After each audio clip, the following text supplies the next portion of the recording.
Yes, I do believe women are delusional with what they want. Women have been hijacked with liberal values. Even women are now using women as sexual objects. We define hypergamy by, can I manipulate you, yes or no? Yes, of course, I would love it if you can just get as fat as you want and not make an effort ever again, and no worries, he'll still be loyal.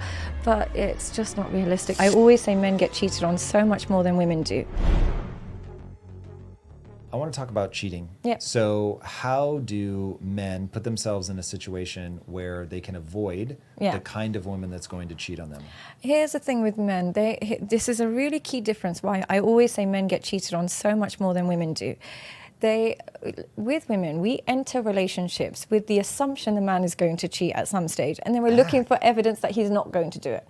So we go in with our, alertness on. Most women, and I think there's an evolutionary reason for that, because obviously we don't want to be left pregnant and all these things.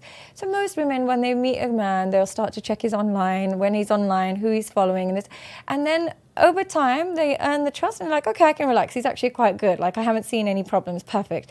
With men, they go into relationships with the assumption she would never. They go in with this naivety when they're dating that, no girl would. And the other thing men do is, because they've selected a woman, they want to justify their selection. So they assume she's a great girl. They assume she's a good girl simply because they've selected her, not because she's earned any of those values. So what happens is they ignore a lot of the behaviors that predict cheating.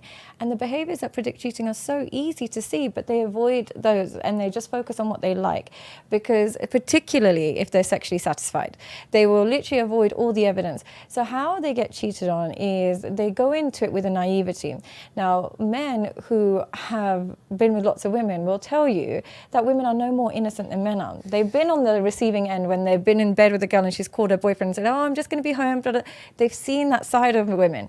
Some men have never seen that side of women. So they just think that doesn't exist. So what happens is they go in with a little bit of naivety and they literally take words over behaviors. As soon as a woman says, oh no, I don't do this, or I'm a traditional woman, they won't look at it. They'll say, well, she's a traditional woman, but she's been on a private jet recently, or she's gone on holiday and she didn't tell me who she's going with, or she's always in the club and she doesn't tag me or anything. They don't connect the dots. They simply go by what she says rather than what she does.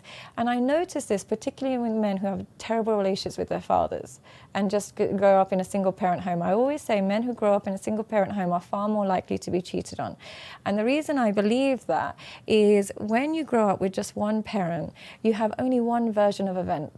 You only have a female perspective of the world. You kind of just think, okay, what mum says is almost true, because you don't have a way of fact checking it. When you grow up with your mum and dad, you see that mum also, she can be a bit annoying, dad is difficult sometimes. You see the dynamic and you can fact check the truth and you validate what is being said. When men grow up with just a female perspective, they start to go into the real world believing everything a woman says and not double checking it. So when she says, oh, my ex was so controlling, he used to always think I was cheating on him, he won't say, why did he think you were cheating on him? Did you do anything? They'll just think, oh my God, how he's so toxic. I'm going to prove I'm so much better than him, and I'm not going to say anything. I'm going to let you do whatever you want. They just adapt to her perspective. So that's the first thing. And the second thing is, because they grew up not seeing what a wife looks like, not seeing that women, they tend to come home when they're happy. They don't always go on holidays with their friends. They don't come home super late. They don't stay over really. When they're married, they kind of stay home they want to come home to their husband. They didn't get to see that growing up. So when their woman is hyper independent, they don't see it as a signal that she's not attached. They just see it as, this is how women come. And therefore, they select women who are usually more likely to cheat on them, because she has those traits of a single woman that they don't notice. They don't notice. Does that make any sense? Or is that... It does. I assume the things that you went through are the behaviors that predict. So they're going out clubbing, they're not taking you. What are the things that, if somebody's being naive, that they're being naive about? So certainly that women are capable of it. Yeah. But, oh God, I hate to even say this, but what are the red flags? What do people look for? Well, here's the main naive thing. They simply think that if they treat her better than what she normally goes for, they've got no competition. So what I mean by that is, they'll walk into a room and they'll be like, I'm the richest guy here. Oh, I've got no competition. Or I'm the tallest guy she's been with. Oh, I've got no competition. Your competition is not defined by other men. Your competition is by how loose her boundaries are and her values. You could be the best looking man she knows. You could be the richest man she knows. But if she is somebody who really really values independence and really, really values her own kind of liberation, she will not care if she's cheating with someone less than you, more than you, whatever it is. It's her desire to be independent and not be caged. Now, what they'll do is they have this false sense of security that they've created for themselves rather than based on her behavior. Your sense of security should come from her level of dedication. How do you monitor her dedication? She naturally respects the relationship more than her independence. So what I mean by that is, yes, she might want to go to Mykonos every summer and she might want to go Monaco, but she understands that, when you're in a relationship, in those environments, it can get a little bit tricky. So I'll go, but I'll probably want my husband there, or I probably want you. What they think is, my woman would never. They don't think that my woman... Are you a successful man who has achieved endless heights in his career? Are you somebody who's absolutely made it in his professional life, but his personal life just doesn't seem to match up? Are you somebody who goes through intense highs in business but intense lows in your personal relationships? You might be somebody who has been blocking out relationships or entering relationships where you don't feel appreciated or it's lacking the sexual or emotional intimacy that you require. If this sounds like you, then I have a program specifically catered to your needs. I've been helping high-end clients for a really long time, and I am able to identify the exact problems, the exact causes, and the exact solutions. So if this sounds like you, then please feel free to register below your details. Being naive about. So certainly that women are capable of it. Yeah. But, oh God, I hate to even say this, but like, what are the red flags? What do people look here's for? the main naive thing. They simply think that if they treat her better than what she normally goes for, they've got no competition. So what I mean by that is they'll walk into a room and they'll be like, I'm the richest guy here. Oh, I've got no competition. Or I'm the tallest guy she's been with. Oh, I've got no competition. Your competition is not defined by other men. Your competition is by how loose her boundaries are and her values. You could be the best looking man she knows. You could be the richest man she knows. But if she is somebody who really values independence and really, really values her own kind of liberation, she will not care if she's cheating with someone less than you, more than you, whatever it is. It's her desire to be independent and not be caged. Now, what they'll do is they have this false sense of security that they've created for themselves rather than based on her behavior. Your sense of security should come from her level of dedication. How do you monitor her dedication? She naturally respects the relationship more than her independence. So what I mean by that is, yes, she might want to go to Mykonos every summer and she might want to go Monaco, but she understands that, when you're in a relationship, in those environments, it can get a little bit tricky. So I'll go, but I'll probably want my husband there, or I probably want you. What they think is, my woman would never. They don't think that my actual loyal women would rather not put themselves in those environments. They have this mentality that she wouldn't because I'm the best she has. But if you were truly the best she has, she wouldn't put herself in those environments. So look at her choices, look at what she chooses to do. And if she places herself in environments where alternatives are presented regularly, she does that, then she's probably not satisfied. And the other thing that they forget is some men, particularly young men in this generation, if she's bisexual or if she brings other women in and this, that, and the other, they're actually very happy about that. They really love that. They're like, oh my God, she's so cool. She got other women involved. The biggest chokehold you can have on a woman is when you're the only person that is able to sexually satisfy her. When you invite other people in, and man, woman, whatever it is, you're opening the door for her climaxing because of somebody else outside of you. You lose your chokehold in that moment. I see some of these really like red pill kind of guys who be like, oh, my woman, she lets me get with other girls and she even joins in. The moment she can climax because of somebody other than you, you lose your chokehold over her. There is women out there that I know that are beautiful, got many options, but because they haven't been with many men and they're a bit like scared of their man, they'll stay loyal to him even if he's in jail. They won't go anywhere because they haven't tried other men. But other women, that because the man has opened that door for her and invited other stimulants into the relationship, you lose your ability to get complete and utter sexual submission from her when you invite too many alternatives for her. Okay. All right. This is very interesting. All right. So the first thing you said that really sparked me is this idea that too much independence is a problem. So remember, men and women, by the way, I just want to make that clear. It's for men and women. I would say that. This started with what should guys avoid if they want to avoid being cheated on? Yeah. And the answer is somebody who's too independent. Yeah. It's very interesting. Okay, so you're looking out for somebody that you want, somebody that puts the relationship ahead of the independence. They're willing to give something up to get that. Yeah. How do you begin to draw boundaries around that? Like, what is the right amount of submission to the relationship, and at what point does it become controlling or stifling?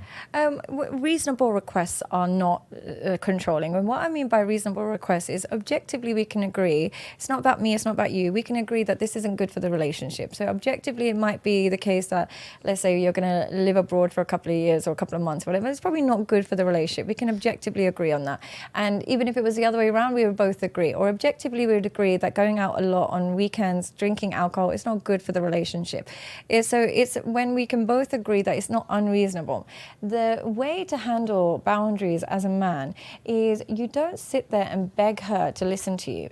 And you don't sit there and be like, if you can't do this, you see her own choices and you decide if it is an appropriate selection for you to be with this woman. You don't force her to change. You allow her to live how she wants to live.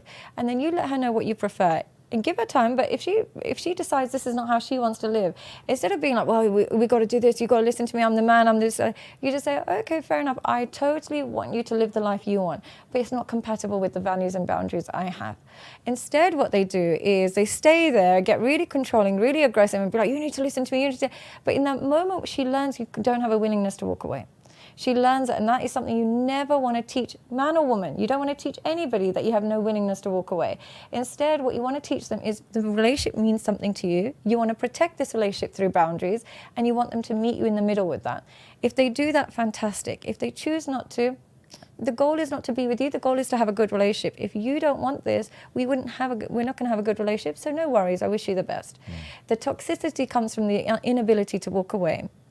That's one of those that it's so simple, but it really is true. As you were talking, I was like, is there really anything other than leaning away from somebody when they do a behavior that you don't like, leaning in when they do a behavior that you do, and having a willingness to walk away? That's sort of the game. That's like the only thing, and it works men and women. It works for men and women. Like, you can sit there and beg your husband to come home on time. You can do all of these things, but the only thing that works is your willingness to walk away. Now, you might say, no, I walked away and they still didn't change. Then that person doesn't want you enough. That's a signal. Instead of begging that person to want you, accept their choices. If they don't want you enough and you still want to be with them, then let them live the life they want. But if you walked away and they didn't change, they don't want the relationship enough. So don't keep using that trick. Learn from that trick that it's not working. Hi guys, welcome back to my Patreon, where every single week you can tune in and get exclusive content. Not only that, but you can also message me anytime and receive a response within 20. But if you walked away and they didn't change, they don't want the relationship enough. So don't keep using that trick. Learn from that trick that it's not working, so therefore this person doesn't want it enough. Whereas if you pull away and they actually love and appreciate you more, they obviously want this relationship. They want it to work. Man, this is where self-esteem really becomes an important part of this equation. It's the number one thing. Honestly, you can have every ingredient, but without self-esteem, man or woman, no relationship can't flourish, sadly. It's such an important ingredient towards any relationship, because without self-esteem, there's no self-respect. And without self-respect, there's no mutual respect. So it's a really difficult one. So if you're struggling in relationships, you're not actually struggling in relationships, you're struggling in self-esteem. You don't know how to love or be loved correctly, and as a result, your relationships are destructive. What do you think has changed that makes it hard for women today to respect and fall for the average man? Men have worshipped sex in a way that they've never done before. And as a result, what before would make a man want to marry you would involve a woman having a lot of good qualities. Before, a woman would think, okay, I have to come from a good family, and maybe should go to school, I should maybe educate, I should, really learn how to cook, I should do something with my life, I should sew, I should do something. This is our grandma's generation. They knew that you make too many mistakes, you're going to be left on the shelf. In this day and age, the women that are actually the least promiscuous, the most traditional, don't have sexual experience, struggle to find a man. Whereas a woman with every surgery, with every tattoo, with all of her body out everywhere, she has endless queue of men. Now they're going to argue, no, but we don't want to marry those girls. they're actually lying. Men are very happy to marry the woman that gives them the most sexual pleasure. They think that's not true, but you ask them which of your exes or which woman had the biggest chokehold over you, and it will be usually the woman that they enjoyed the sex with the most. And when a woman learns that she can get away with murder simply because you're hyper attracted to her, it makes it impossible for her to respect and want to be with you. Impossible. Because it's like, how did I get here so easily? You must not be valuable. Whereas when we know that certain behaviors will make us insufferable to you because you don't give us a free pass because of our appearance or our sexual performance, we can finally respect you. So because of the culture we've got today, and because how men have worshipped sex in a way that they never really did before, I'm not blaming them, I'm blaming societal changes. It's made it very difficult for us to respect the man that we know, if we just simply know exactly how he likes it, he'll forgive us in 5 minutes. Or if we know when we turn our back, he'll be downloading an OnlyFans subscription. It's hard for us to respect that man. Okay, you're touching on something really big here, that there's what I'll call a derangement in culture. So you hinted at this idea that in the past we had a very different culture, what men wanted, incentivized women to invest in a set of skills. Their obsession with sex was being tempered by something. Yeah. I want to know what has changed in culture specifically? What did it used to be, and what is it now?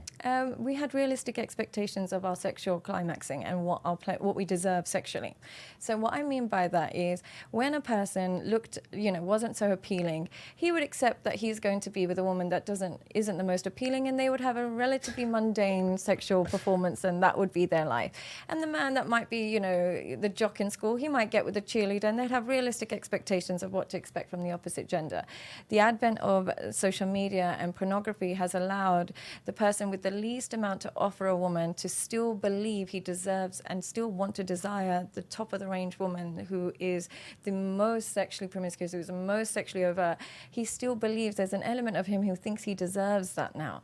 And because they've got such inflated expectations of what they want and deserve sexually, they can't match with people who are on the same level as them, and it's leading them to a lifetime of loneliness, because they'd rather be alone than be with a woman on their same level. Whereas before, they would just be like, okay, I'm a bit, maybe I'm not so successful, maybe I'm a bit overweight, if my wife's a bit chubby, I can understand it. I'll meet men who are now in their 50s and saying, oh, she's let herself go a little bit, she's got a few stretch marks. And it's like, but tell me about your body. Oh, yeah, I need to work out, but and it's that complete hypocrisy that they've developed through constantly watching beautiful women online.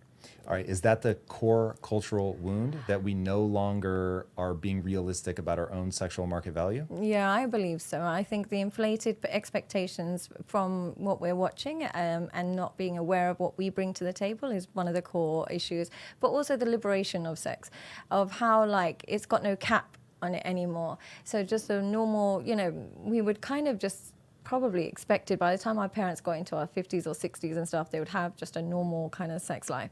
In this day and age, there's still the endless desires, an insatiable cup when it comes to your sexual desires. And because they're constantly bombarded with different ideas,